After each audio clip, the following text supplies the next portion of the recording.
Welcome to Second Unitarian Church. My name is Karen Goldner. I'm a member of the church's Board of Trustees, and my pronouns are she, hers. In response to COVID-19, we at 2U are doing our part in slowing the spread of coronavirus. We are continuing to meet virtually via Zoom. We may have some bumps along the way, and we appreciate the grace everyone extends in this moment. Special thanks to our amazing team taking care of all the technology. You will notice that there's a chat feed available for you to interact with. You are welcome to use this to say hello to one another and to share your joys or concerns when we reach that time in the service. When we would traditionally sing together and read things in unison, you are encouraged to do so as well, even though you're on mute. Our voices echo through the world, so we might just hear one another if we listen closely and sing with our full spirit. As things continue to change, we will be paying close attention to the recommendations of public health officials and respond as quickly as possible. At this time, we recognize physical distancing in this moment as an act of love and protection. If you are new to us today, you're welcome to note that in the chat, and please send an email to Reverend Jason so that he can connect with you. Our worship today is led by Reverend Jason Lydon, along with Worship Associate John Hauk and Chalice Lighter Gino. Our music is provided by Carl Kennedy, Amanda Thomas, Annabelle Watson, Rosalind Horowitz, and Epiphany Paris. Our tech team includes Christy Grant, Eric Schweitzler, Dan Ashley, and David Martin. I have a couple of announcements for you this morning. Small group ministry will be changing up next month. Claire Gravassi and Reverend Jason will be reaching out with information about being a small group facilitator, and we would love to bring in some new folks. Just as we did this winter, which seems like decades ago, everyone will be placed in a small group and you can choose what amount of involvement is best for you. Sunday, September 13th will be our annual water communion service. As we are not coming together in person, things will be quite different. Reverend Jason requests that you send him a 10-second or shorter video of you drinking water, watering your plants, jumping in the water, having a water balloon fight with your family or friends, or video of water that you love. You can email this video or text it to him. When taking video with your phone, please turn your phone sideways, as horizontal videos are much easier to edit together. Please send these in by September 8th. You can find more information and additional announcements in your order of service. I now welcome John Hauk to lead our call to worship. We are a Unitarian Universalist congregation, a community of children, youth, and adults. A people of many beliefs and traditions, bound not by the specific list of things we believe, but the values we share. Whether you are joining us for the first time or for the 1000th time, you are welcome here. Whether you believe in God some of the time, all of the time, or none of the time, you are welcome here. Whatever your race, whomever you love, whichever way you move in this world, however much money is in your pocket, you are welcome here. I invite you now to take a breath in and out. As the music begins, let us enter into our worship service together.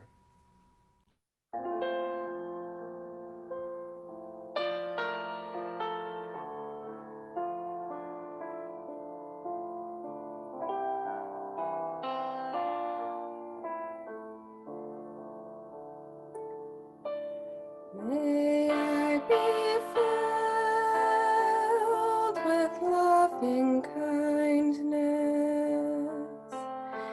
May I be well.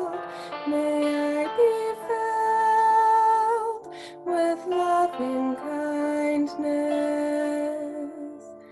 May I be well. May I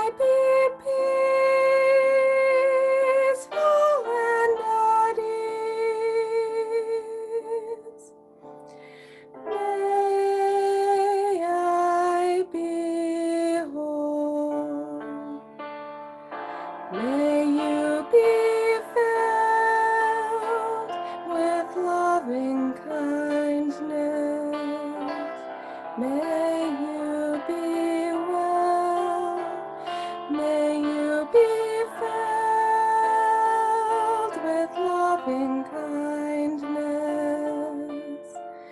May you be well. May you be peaceful and at ease. May you be whole.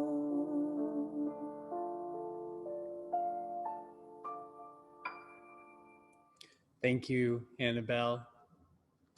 In just a moment, I will ask Gino to light our chalice, the symbol of our faith. And we do so this morning with these words from James Baldwin. Salvation is as real, as mighty, and as impersonal as the rain. And it is yet as private as the rain on one's own face. It is never accomplished. It is to be reaffirmed every day and every hour. There is absolutely no salvation without love. This is the wheel in the middle of the wheel. Salvation does not divide. Salvation connects so that one sees oneself in others and others in oneself. It is not the exclusive property of any dogma, creed, or church. It keeps the channel between oneself and however one wishes to name that which is greater than oneself. As we reflect this morning on harm reduction and the many paths one may take towards healing and transformation, let us remember James Baldwin's words, inviting us to find salvation in connection to one another. Good morning. Please join me in singing our opening hymn, number 347, Gather the Spirit.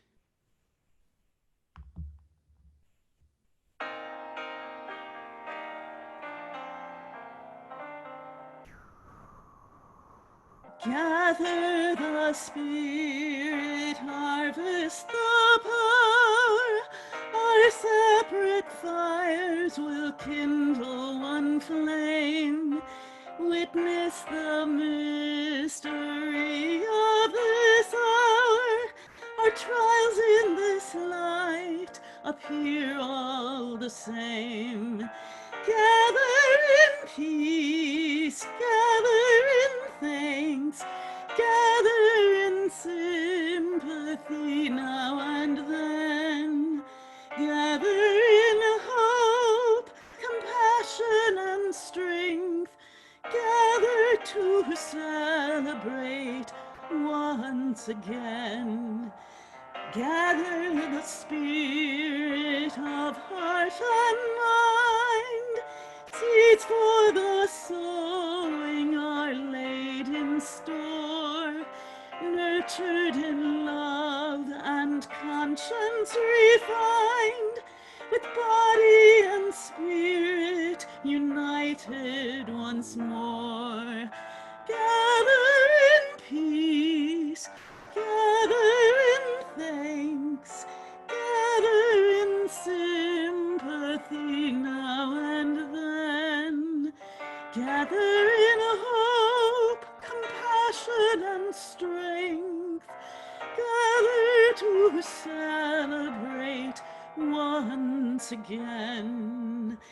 Gather the Spirit growing in all, drawn by the moon and fed by the sun.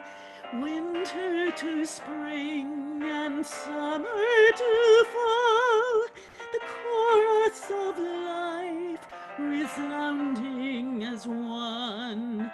Gather in peace, gather in thanks, gather in sympathy now and then. Gather in hope, and strength, gather to celebrate once again. Please join me in reciting our covenant. The words will appear on your screen. We covenant to build a community that challenges us to grow and empowers us to honor the truth within ourselves.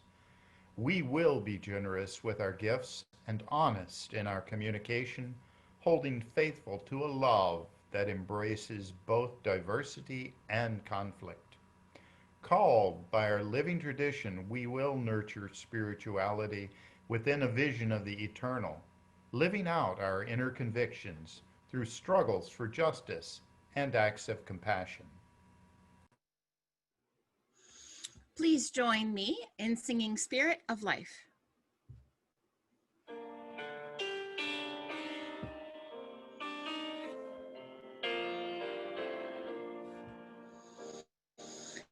Spirit of life, come unto me.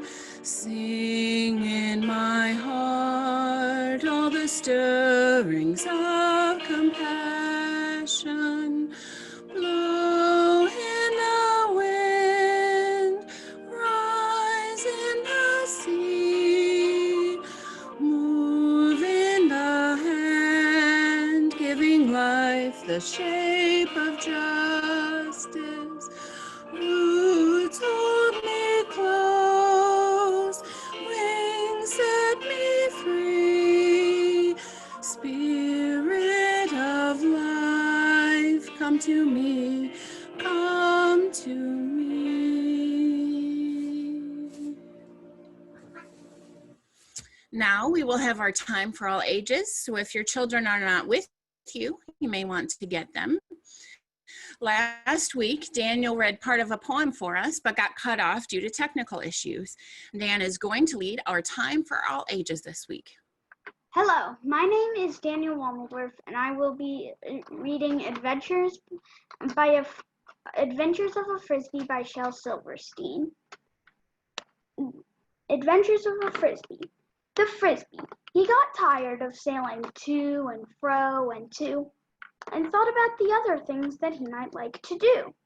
So the next time that they threw him, he turned there in the sky and sailed away to try and find some new things he could try. He tried to be an eyeglass, but no one could see through him. He tried to be a UFO, but everybody knew him. He tried to be a dinner plate, but he got cracked and quit. He tried to be a pizza, but got tossed and baked a bit. He tried to be a hubcap, but the cars all moved too quick. He tried to be a record, but the spinning made him sick. He tried to be a quarter, but he was too big to spend. So he rolled home, quite glad to be a Frisbee once again. Thank you so much, Daniel. Appreciate hearing some Shel Silverstein. Love playing some Frisbee. Each year, we all make a commitment, a pledge, to support the ministry of our church. In addition to this contribution, each Sunday we take a collection so that we can share with those doing justice beyond our church walls. While we are unable to come together in person, you can still share your resources. To make your contribution this morning, you'll be able to send a text and follow the prompts with the phone number you will see on your screen in just a bit. For the month of August, we will be sharing our plate with 350.org, working to end the age of fossil fuels and build a world of community-led renewable energy for all. Before we take our offering this morning, first, on the last Sunday of each month, we like to hear some of the ways that you can get involved with work happening at our church. And so we will hear from Janice Dashwick about ways you can get involved in the Sunday Services Committee. Good morning. As you heard, I'm Janice Dashwick, and my pronouns are she, her, hers, and I'm a member of the Sunday Services Committee. So this summer, we enjoyed a variety of services by guest and lay preachers who explored topics like doubt and resilient democracy. They shared their trip to national parks and their reflections on beloved conversations, not to mention last week's virtual service in the park. So if you find value in and are excited by these kind of lay services, then you just might be getting a call, not from us, from the higher universe, to be part of the Sunday Services Committee. Reverend Jason is contracted to be in the pulpit 32 Sundays every year. And when he's not in the pulpit, the SSE, chaired by Epiphany Paris, organizes and oversees these services. What we do is we get guest speakers, we identify them, we work with potential lay preachers in developing the service. We also plan different types of things like blessings in the outdoor of animals or whatever. But it's very exciting work, and it's at the center of what we do as a congregation, our Sunday services. Right now, our team is quite small. John Broom has moved on to his board responsibilities, and Jim Simonis is undergoing medical treatment. So for right now, the Sunday Services Committee is Epiphany and Janice. So if you have a desire to plan and craft Sunday services, if you have an idea of how Sunday services can be better and more interactive and speak to you, then we're the place to be. Epiphany and I invite you to contact us for a 1-year commitment and join the Sunday Services Committee. You can send an email to sse@secondunitarian.org. You'll also see in the order of service that you can send an email to me, and that's fine. And I'll be sure to send it to Epiphany. And so now I think we'll go back to the offering. Now I invite you to join me in reading our offertory words. The words are printed in your order of service and are available for you on the screen. This church is the community of ourselves. Its energy and resources are our energy and resources. Its wealth is what we share. As we contribute to the life of this community, we affirm it and enable its participation in the larger world around us. The offering will now be generously given and gratefully received.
Wherever it is that you are right now, I invite you to join me in the spirit of prayer or meditation.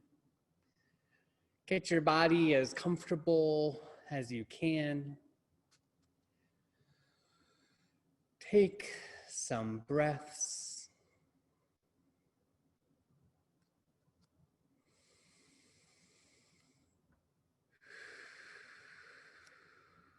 Allow your mind to quiet.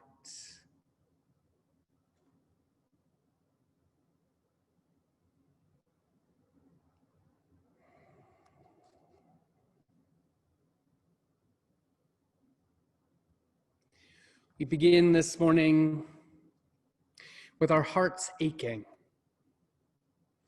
Our hearts ache for Jacob Blake, shot in the back 7 times by Kenosha police just last Sunday. We hold Jacob close to our hearts and pray for his continued healing in body, even as he faces a lifetime of healing from the trauma of that day. For those who have been protesting in the streets, rising up against anti-Blackness, we are with you and commit to doing more.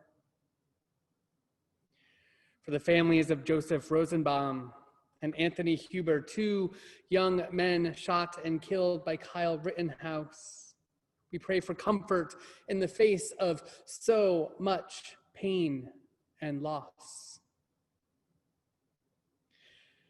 For Gage Groskow, who has survived his wound, we pray for fast healing.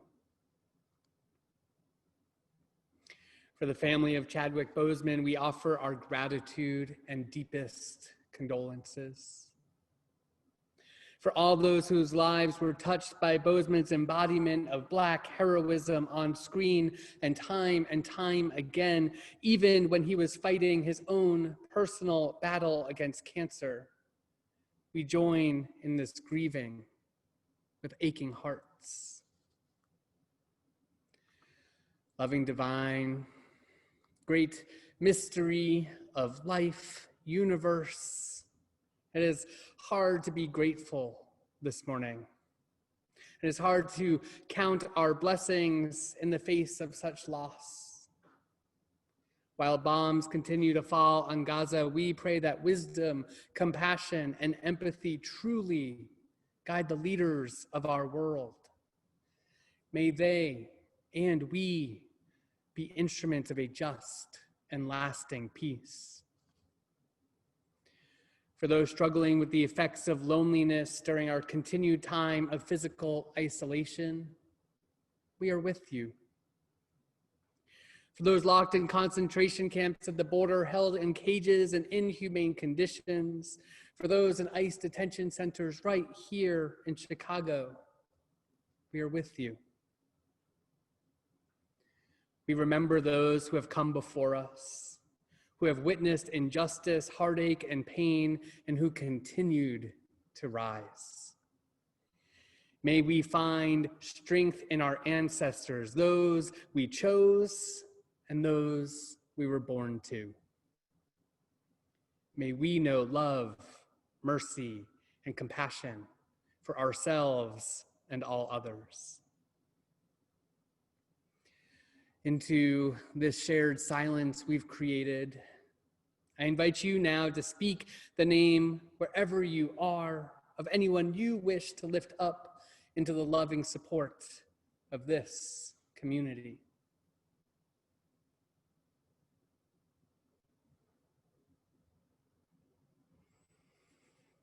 With our deepest compassion, let us hold in our hearts those named and unnamed, those remembered and those forgotten. Let it be so. Amen, and blessed be.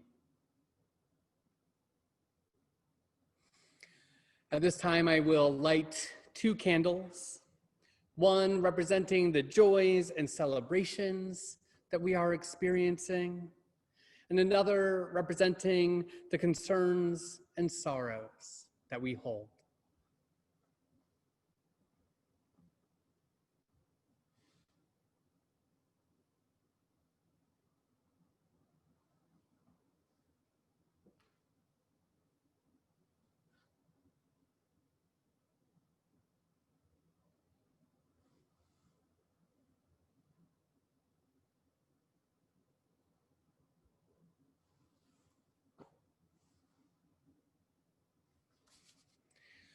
Now we will hear music And as you listen, I invite you to share your joys and concerns in our chat window.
We hold all of these joys, celebrations, sorrows, and struggles close to our hearts. John, would you share our first reading, please? Our first reading is We Will Continue to Save Ourselves Until Others Show Up, written by Erica Polat, Director of Faith and Community Partnerships for the National Harm Reduction Coalition. I spent last night, like many other nights over the last number of years, ministering with a loved one who had experienced an overdose, communing with other cherished ones who had loved this person back to life. I spent last night holding space in the presence of kindness, compassion, selfless love, showing up and sticking around, even when it was really scary and heartbreaking. We show up over and over, no questions asked. We show up because our lives and loves are scared. Trauma, stigma, criminalization, and dehumanization is what is killing our beloved. 72,000 beloved people died last year of drug overdose, and early data suggests that we will see an even more staggering loss of life in 2020. The overdose crisis is growing in intensity, fueled by COVID-19, revealing a shared root system of trauma, social isolation, stigma, and other structural barriers. Not surprisingly, Black people continue to suffer a disproportionate burden of overdose fatalities due to systemic racism.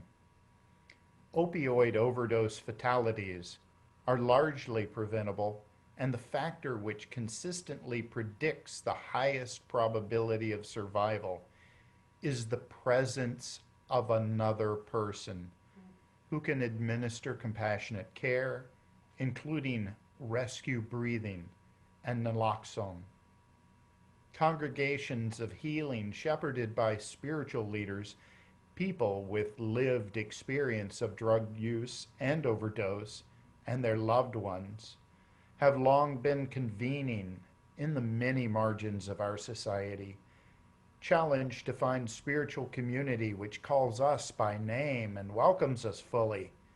We have grown our own community, often among the shadows, finding creative ways to stretch limbs to the light, to stimulate growth, to keep hope and one another alive. Like most congregations, we have been a valuable source of mutual aid, ensuring that all among us have what we need to live with dignity, safety, and a sense of connection. Barriers to access to naloxone and other life-giving, life-saving supplies, such as sterile syringes and fentanyl test strips, have necessitated our utmost resourcefulness and creativity. Our most reliable resource has always been one another. Ours a ministry of faithful resistance and of presence. My presence in these congregations is not one I take for granted.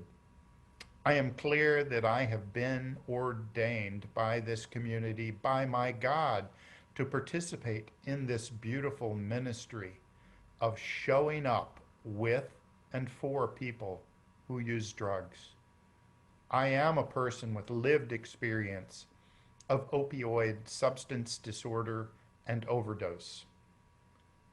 I am also an artist, the mother of a magical 7-year-old girl, a minister in discernment with the United Church of Christ, and a ministry innovator at a fabulous church in New York City.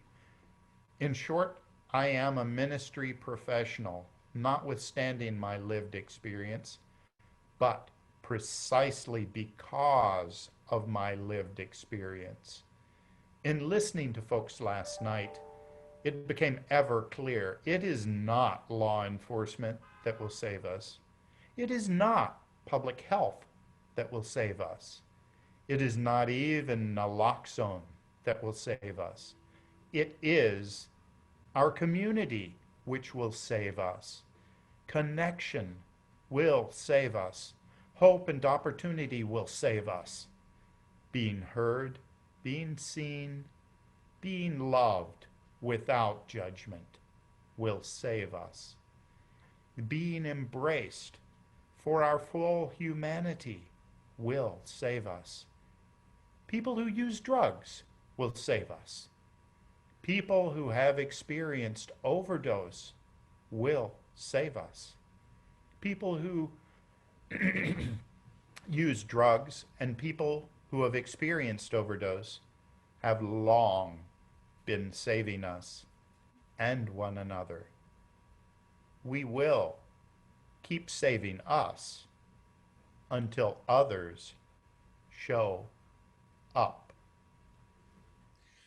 Our second reading this morning is a poem by Marian Larson. We put our arms around each other, a pair of ordinary tax-paying human arms, not to rest them, but to harden them, a pair of ordinary, concrete, accustomed, and marketed human arms, a pair of ordinarily needing, a pair of ordinarily hugging human arms. We put them around each other.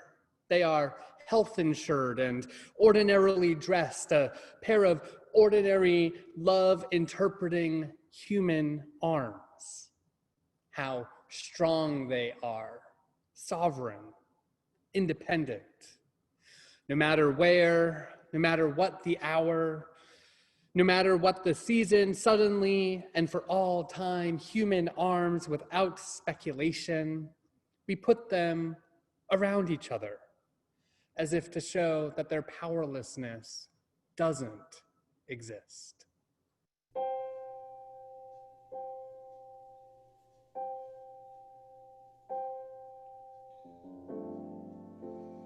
Will you be my refuge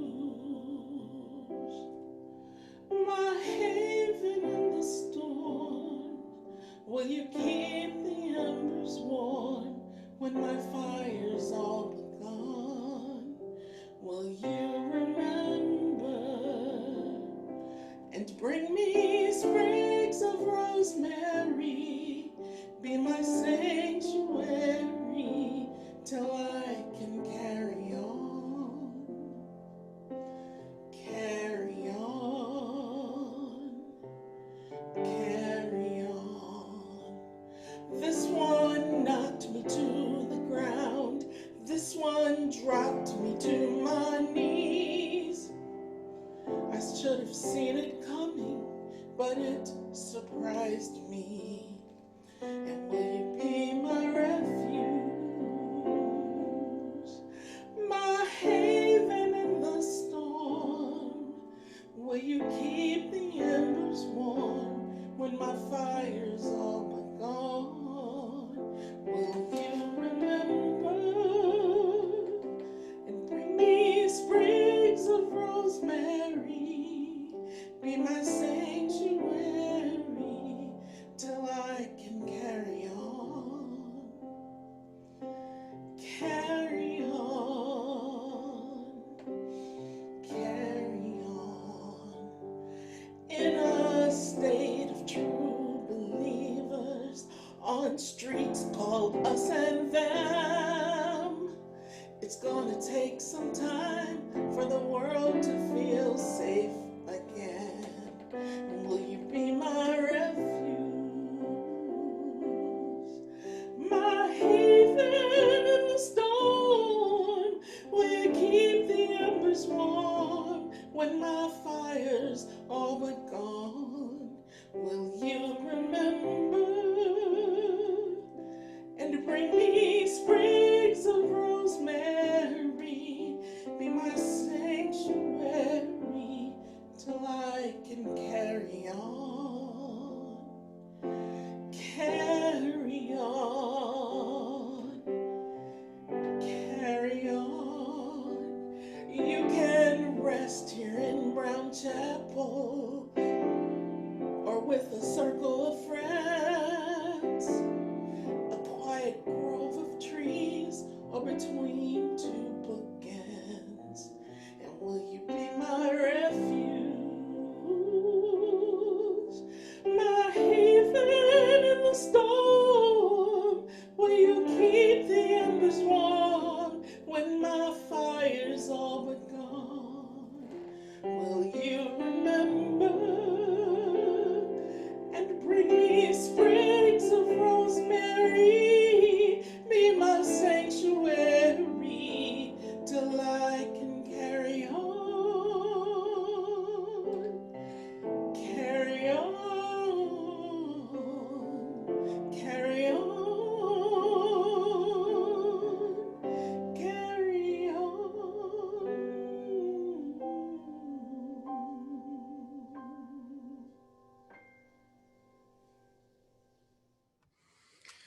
I can remember being quite young and seeing the label "one size fits all" and being very perplexed. I can specifically remember being in an aisle at CVS looking at Halloween costumes with that label and thinking to myself, this costume is supposed to fit me, my mom, my sister, my stepdad, and everyone else in my family? No way. I was also a big fan of wrestling at the time and also of The Princess Bride. So I remember being very curious, how on earth was Andre the Giant supposed to fit into the same costume that I might wear? Seemed impossible. My sermons often focus on the need for us to continue doing the work of breaking free from the hyper-individualism Unitarian Universalism has struggled with. As we do that work, it is also important for us to remember the beauty of our specificity and individuality. Our sixth principle includes within it an affirmation of, among other things, liberty for all people. This is an assertion of our unique needs as individuals. Reverend Adam was preaching as part of Reverend Susan's ordination earlier this month, and I was moved by his call for us to maintain a practice within our lives that holds both to that which is for right now and that which is for all time. That balancing act is similar to the one we must practice as we recognize that one size indeed does not fit all. Freedom is for all time and for all, but how we achieve that freedom is specific to right now. One theology will not fit us all. One strategy for survival will not fit us all. And certainly one-size Halloween costumes are not designed for our many very different bodies.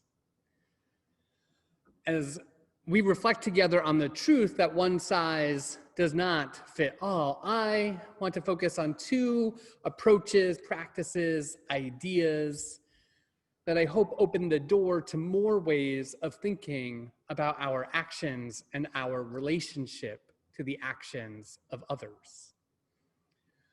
The first concept I want to share about is harm reduction. I imagine that many of you are familiar with or even experts in this approach. The second I will lovingly call a practice of affirming the many paths to freedom that we can do, or what is more bluntly called out in online comments as the need to stay in your lane. Tomorrow is International Overdose Awareness Day. Leading up to this day, organizers from Faith in Harm Reduction, Olive Branch Ministry, and others organized a multi-day virtual event for faith communities to engage in work to end overdoses and anti-Blackness. I was so thankful to attend one of the panels and listen to Reverend Dr. Orisha Bowers share how she understands harm reduction. She says that it's a branch of knowledge designed to lessen the negative consequences people face when using drugs. She specifically invites those of us who are part of faith communities to move away from respectability politics or moralizing against people who use criminalized substances. And instead, she says, be a salve. Be a salve, she says. She asks those of us who are listening these questions. How are we being salves to people in our community? How are we healing them, protecting them? If we are not personally protecting them, how are we facilitating that protection, that healing? As you hear me share her questions, how do you answer them? How, where do you act as a salve? Rafi Torreya, Executive Director of Intercambios Puerto Rico, describes harm reduction as revolutionary love. Because it is a social movement, he says, harm reduction is not just a method. It's theory, a series of strategic tools and techniques, but it's also a community of people who think we could change the world for the better. My dear friend Morgan, who's a social worker in Boston and has been working with people living with HIV and AIDS for nearly 2 decades, sent me some of her reflections on harm reduction. Via text, she wrote, I think the part of defining harm reduction that I like the most is that the focus is not in the drug use as a problem, but on alleviating potential harms a drug user might experience. She goes on, in order to practice harm reduction, you have to accept that people will use drugs for many reasons, and none are more valid or invalid than any other. A person doesn't need to have any desire to want to stop or cut back in order to receive support and services. Morgan's final point really resonated with me. She wrote, learning about people's relationship to what and how they use is a big part of harm reduction. The Harm Reduction Coalition has a whole list of principles that I will be sure are included in the weekly email that goes out on Tuesday. I wanted to lift up one that might not be quite as clear from these other three folks.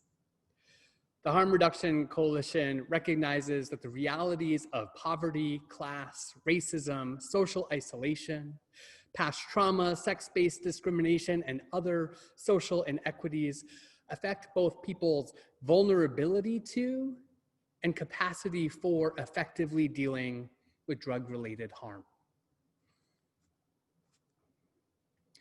Beloveds, you may recall from a few months back when I was preaching about the shadow side of resilience, and I talked about my friend Lexi, who's been using heroin for the past 15 years.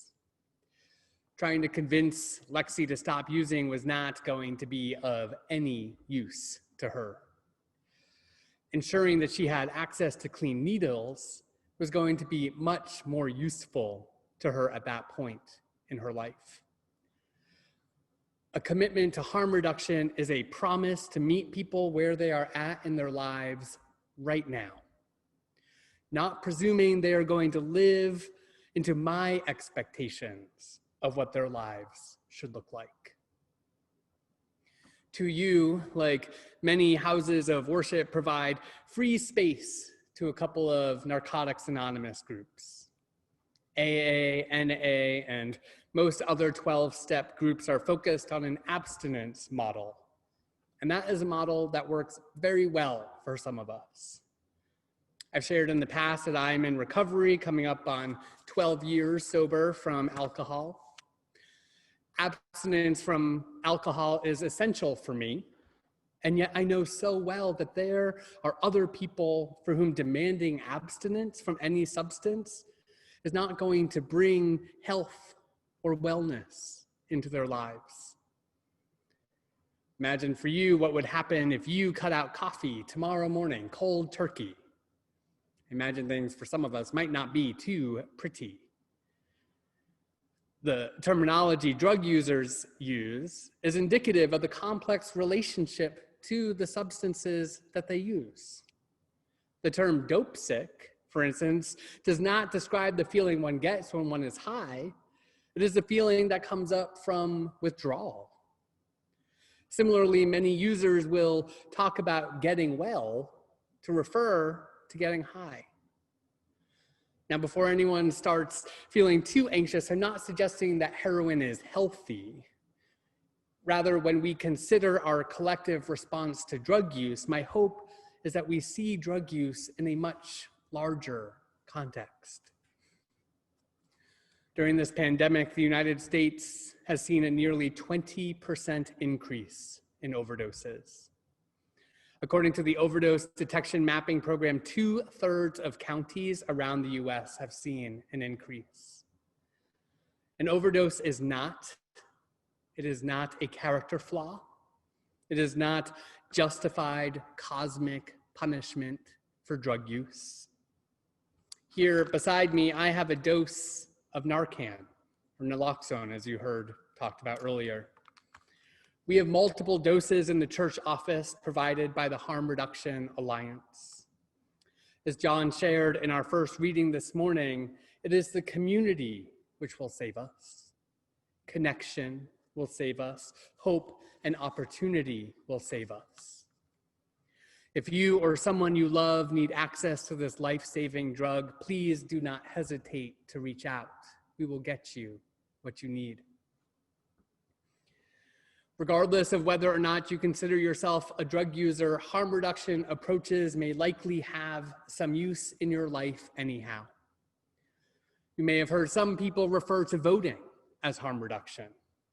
Whether you're particularly excited about a candidate or not, You may see voting as a practice of putting people in certain positions of power so as to reduce the harm that would otherwise be caused by somebody else.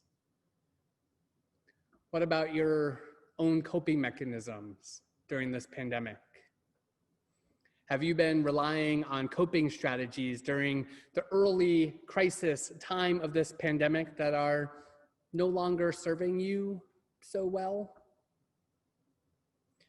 One of the things that I like best about the harm reduction model of behavior change is that it is free from shame. Whatever you are doing to survive, it is what you are doing right now. If you desire to reduce the harm that strategy is causing, this practice of harm reduction is an invitation to do so. Many of us struggle with addictions, whether we identify our behavior as such or not. Harm reduction theory allows us to take an inventory of our own lives, our own behaviors and actions, and develop plans that get us towards the wellness we seek, however we define that wellness for ourselves. Making a commitment to affirm many paths to freedom connects so well with the practice and ideas behind harm reduction. We can recognize that we all come from different experiences. Our lives are shaped by the identities we hold. We each have varying levels of trauma that we have survived, and we have deeply rooted beliefs that differ.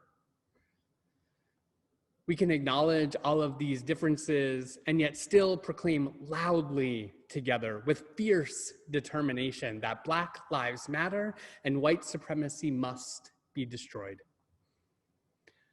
When Kenosha police shot Jacob Blake 7 times in the back 1 week ago today, people responded in a multitude of ways.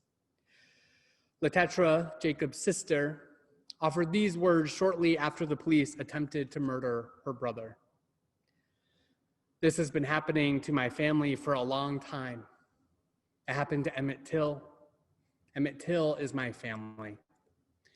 Philando, Mike Brown, Sandra.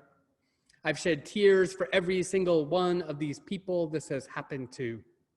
This is nothing new. I'm not sad, I'm not sorry, I'm angry and I'm tired. I'm numb. I've been watching police murder people who look like me for years.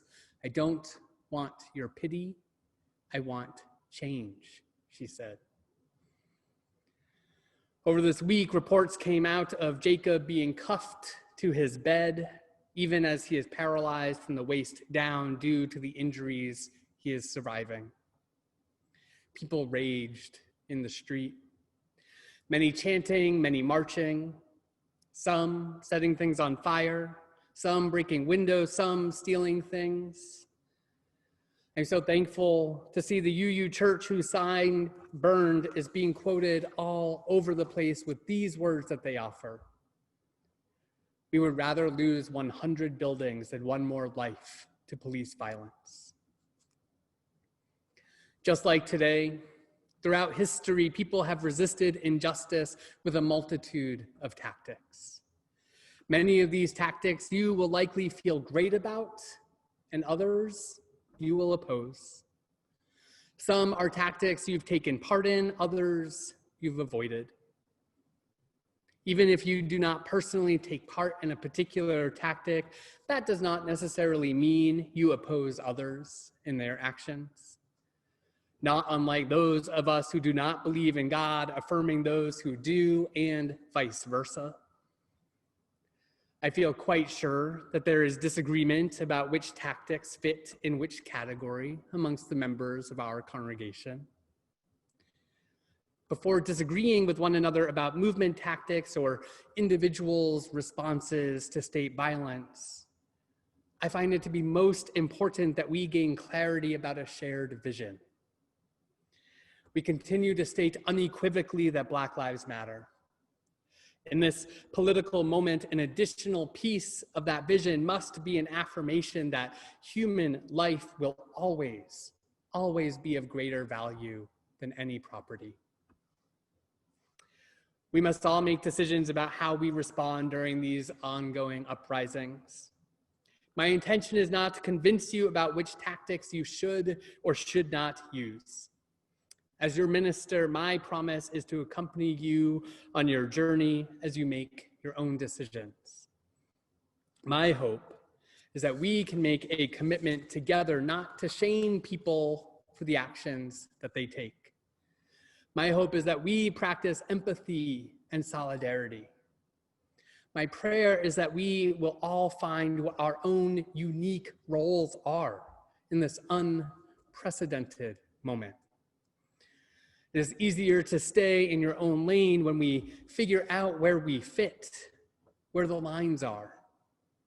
And you do not need to find your place alone. Our movements are always stronger when we work together. The struggle for collective liberation is not one size fits all. We each play different roles, wear different shoes, and have varying comfort zones. We each have the ability and willingness to take different types of risk. There are those actions that will sustain us, strengthen us, and bring us closer to wellness, and those that may do the opposite. Our calling right now is to hold each other with compassion as we work towards ending the unnecessary suffering in our world. I want to close with lyrics from a song taught to me during a civil disobedience training many years ago. And I will read it as opposed to sing it, staying in my own lane of not really singing. Courage, my friend, you do not go alone. We will go with you and sing your spirit home. Let it be so, and amen. I invite you to cross your hands over your heart and hear these words of benediction. These words come from Arundhati Roy. Historically, pandemics have forced humans to break with the past and imagine their world anew. This one is no different. It is a portal, a gateway between one world and the next. We can choose to walk through it, dragging the carcasses of our prejudice and hatred, our avarice, our data banks and dead ideas, our dead rivers and smoky skies behind us. Or we can walk through lightly with little luggage, ready to imagine another world and ready to create it. Go in peace.